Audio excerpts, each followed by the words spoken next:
परेशानियों से डरे नहीं, उनका सामना करें। गौतम बुद्ध कौशाम्बी नगर में रह रहे थे।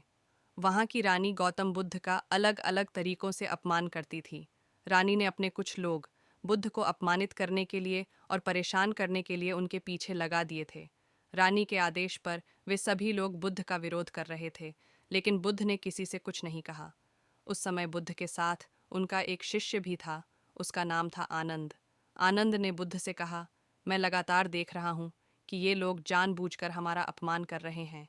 जहाँ हमारा अपमान होता है, ऐसी जगह हमें नहीं रुकना चाहिए। बुद्ध ने आनंद से पूछा, हम कहाँ जाएंगे? आनंद ने कहा, किसी और जगह चले जाएंगे जहाँ ऐसे लोग ना हो। बुद्ध बोले, अगर वहाँ भी ऐसी ही परेशानियों बनी तो फिर कहाँ जाएंगे और हम कब तक भागते रहेंगे? अपमान भी एक समस्या है।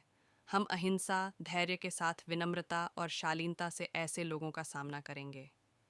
बुद्ध की सीख, परेशानियां हर जगह हैं। हम परेशानियों से बच नहीं सकते, इसीलिए समस्या चाहे कैसी भी हो, हमें उसका सामना करना चाहिए। किसी व्यक्ति के लिए पहले से ही कोई राय न बनाएं। गौतम बुद्ध का एक खास शिष्य धम्माराम आश्रम में अपना काम करता और काम पूरा होने के बाद वह एकांत में चला जाता था। वह किसी से ज़्यादा बातचीत भी नहीं करता था। जब धम्माराम एकांत में ज़्यादा रहने लगा तो अन्य शिष्यों को लगा कि इसे घमंड हो गया है। शिष्यों ने बुद्ध से धम्माराम की शिकायतें करनी शुरू कर दी। एक दिन बुद्ध ने धम्माराम से सभी शिष्यों के सामने पूछा, तुम ऐसा क्यों करते हो?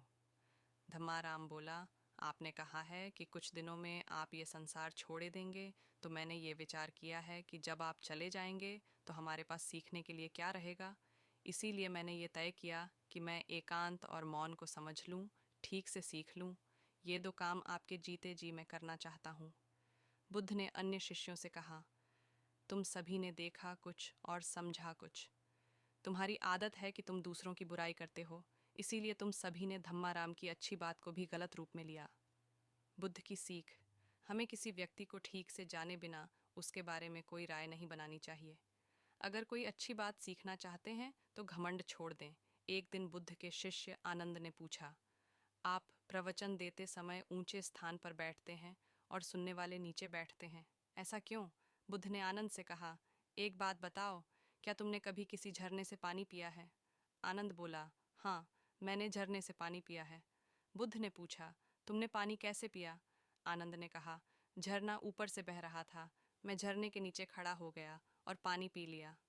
बुद्ध बोले, अगर झरने से पानी पीना है तो नीचे ही खड़े होना पड़ेगा।